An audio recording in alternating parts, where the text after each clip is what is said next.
Welcome to Renal's Vlog.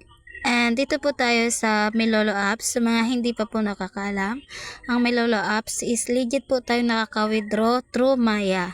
Kailangan lang po natin is legal age tayo and may Maya Apps para i-connect po natin yan. Dahil may na-connect na po ko, ipapakita ko po sa inyo yung mga cash reward na natanggap ko.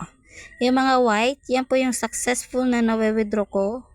Ayan yung mga dilaw, yan po yung mga puntos na binibigay sa akin kada napapanood ko po ito.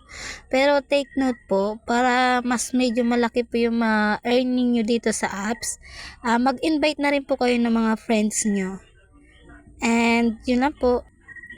Kung nagustuhan nyo ang video na ito, please subscribe at pakishare na rin. Maraming salamat po. Ilalagay ko po sa comment section ang link ng apps and paki-enter na rin po ang referral code para makatanggap po kayo ng 3 pesos. Maraming salamat po.